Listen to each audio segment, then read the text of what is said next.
Hi everyone, it's Roger and Jeremy here from the What's on Disney Plus podcast. In this retro review, we're going to be taking a look at The Rocketeer, which was released way back in the early 90s. And I'll be honest, I watched it this morning because it was on the list of things to watch. I thought, oh, I'll watch it. I got the morning free. Wife's at work, I'll watch it this morning. I'm then going all the way through this movie going, I don't think I've seen this. I'm sure I haven't seen it. And I got to the end of it, it was like, no, I don't think I've seen this before. I don't know how I missed it. I don't know. I mean, I've known about it for years. I thought I'd seen it, but on watching it, I'm going either, and I'm like, well, did I just watch it as a kid and just think it was dull and didn't bother watching it again? That's kind of where my mind was thinking. But what about you? How many times have you seen The Rocketeer? This is the first time I've seen it as well. Yeah. I hadn't even heard of it until you said, "Let's Yeah. watch this for the review." So I was like, "Okay," and then it had a very young Jennifer Connelly in it, and I was just Yeah. like, "Oh, okay." Yeah. So Yeah. I liked it overall. When I looked at the thing there, and it's like, "Oh yeah, it's a superhero movie." I'm like, "Okay," and then I'm like halfway through, I'm like, "This is more like a gangster movie than a superhero movie." Yeah, it was really strange because it was like it's odd. Like obviously the hero. I mean, I don't know if he did anything else after this because I don't recognize him at all. And obviously Timothy Dalton I recognize from James Bond, and he said a young Jennifer. I was like, and it was just like really weird. And then like that like gangster, like this big like I don't know if it was a like had so much prosthetic on and just looked really weird. It's like which you could have just hired a wrestler kind of or done something like that, and just really strange looking one. And I'm kind of watching it and thinking this is such an odd one. I'm like, why is he an actor and why are we in? It's just like there's so much of it just didn't make any sense. No, I didn't. I mean, I didn't get it, but I was just like, I'm like, this is a weird movie, but I'm having fun watching it. So it could be Yeah, worse. yeah, it was one of those kind of ones. I was about like I said about halfway through, going, this is really kind of taking its time to kind of set this up. Where is it going? And it didn't go where I was expecting to. I wasn't quite expecting, him to become, doing all this for Nazis, and they were like, trying to bring them in and kind of take over. And it's like, okay, I see where they're going with this one. But yeah, it's like, and like he's learning to fly and all the rest of it, and they're going, oh, well, he's steering it with the rudder. Well, but he turns his head to look at the plane, so that doesn't make any sense either. So yeah, and it's like the way it was just a little bit along the lines of, I mean, an age. Oh, you can tell it's a 30-year-old movie with the special effects. It was like, oh, this is like it's amazing how sometimes you can watch movies from like ages ago with special effects and you don't really notice them so much. But this was one that you're going, oh yeah, I can see the green Yeah, screen a mile off. yeah. Green screen was obvious. Like you said, the prosthetics. I was like, that is so obviously a mask on that dude's face. Um, as for at least mentioned the star, you didn't know if you'd seen him in anything. I don't remember seeing anything. I looked up his filmography. He's obviously worked, but Yeah. I hadn't seen any of it. The most intriguing thing I saw that he's in is he's voicing the character in a Disney Junior Rocketeer series that started in 2019. Yeah. And all I was thinking is, well, I'm not going to watch a Disney Junior series as a grown man. No, and I mean, I know there's been a lot of things about that series of it hasn't yet been picked up for a second season as of the time of recording.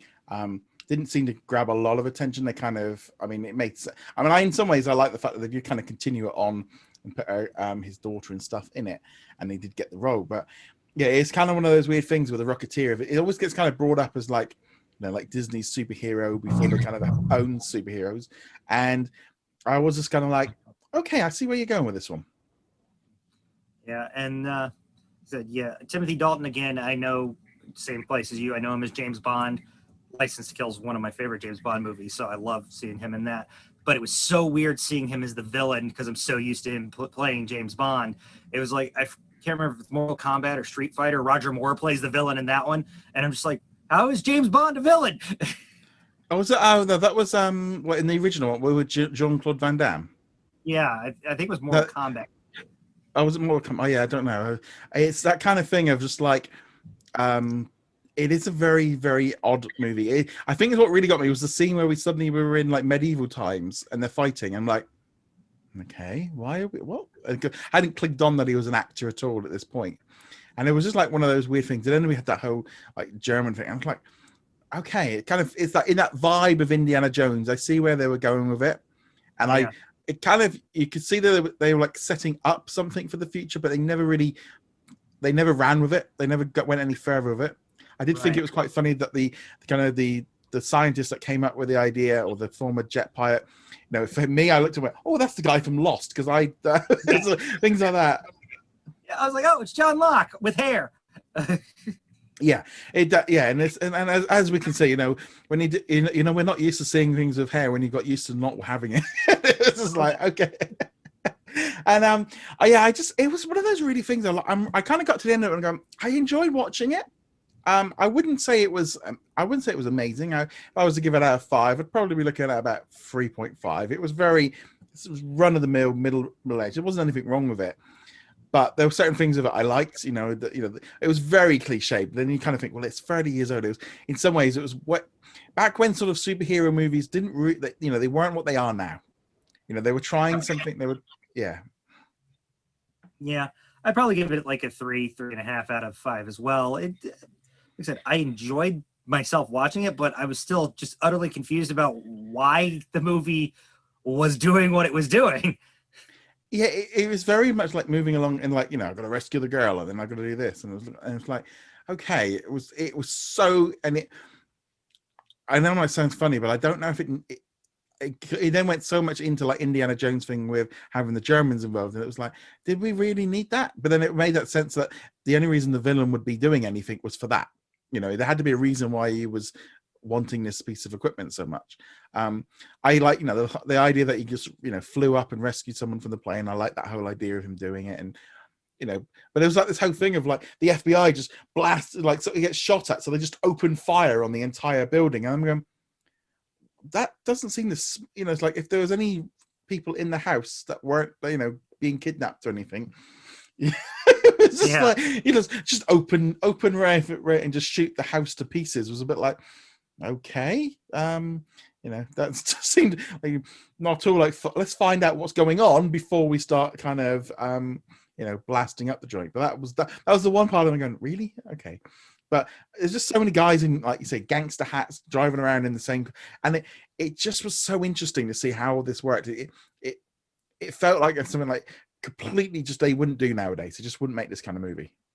No, they wouldn't make this nowadays. It was so just odd is the only way I can think to describe it. It was just odd. Yeah, because I'm just looking here because it's like I said, it's based like an idea of like a 1930 movie serial. So that kind of makes sense in terms of how they did it, because I know it was a comic book and a series and stuff before it, so it makes sense of how they did it. And it is just funny. I'm just looking here, just seeing what kind of where it went with it, because I mean, they released it on Blu-ray and they released it on Laserdisc, because it's always a good thing. So yeah, so around $9.6 million at the box office, which ironically compared to now at the minute would be a really big success. Yeah. And then yeah, opened number 4 behind Prince of Thieves, Sicky Slickers, and Dying Young, and only pulled in 46.6 million at the US box office, making it a commercial disappointment. And outside, it was released through Touchstone Pictures rather than Walt Disney to try and attract more teenage audience, because they didn't like the name Disney. So here we are 30 years later with almost the same issues of what to do with the Disney brand. But yeah, kind of interesting the fact that it wasn't a box office hit, but it's definitely picked up a lot of steam over the years, being like a cult classic. Oh yeah, definitely.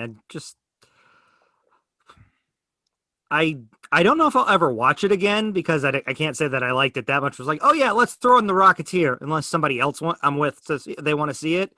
But I'm glad I watched it. I'm glad I learned something about it. It just says I just keep coming back to it, how odd it is. It was very odd. It didn't go anywhere where I thought it was going to go. And right. and I think that was like I said, having literally just watched it, I think that made no sense. It made sense in some way. I mean, it's not that dissimilar to, like, I was just thinking of, like, I was watching Wonder Woman the other day. I kind of had that same sort of thing of, suddenly they've got to stop the Germans and all the rest of it, and it was kind of like, okay, I see where they were going, but it was definitely a movie out of time, of like trying to redo the 30s and stuff, and maybe trying to keep that simple format. and Indiana Jones was so successful. But I mean, Indiana Jones had kind of come to the end of its run at that point. So Yeah. yeah, definitely a fun movie to watch if you've never seen it before. And this is the advantage of that Disney Plus library, having so many movies available to watch. I think it does make a massive difference. Yeah, definitely. And I would suggest anybody who hasn't seen it should give it a shot just once. They might like it more than we did. They might not, but at least give it a chance and Yeah. and try and learn. Yeah. So on that note, let us know in the comments below what you think of the Rocketeer. We'll have to hear all of your thoughts. Remember to go check us out over at whatsondisneyplus.com. You can like, follow, and subscribe on all the different social medias, and find us on the audio platforms as well. And you can help support the channel from as little as $2 a month over on Patreon or through our YouTube channel memberships, where they get access to these episodes weeks before everybody else, just after we record them. So that's a nice little perk. Anyway, guys, thank you very much for joining us. We'll see you guys soon. Laters. Bye.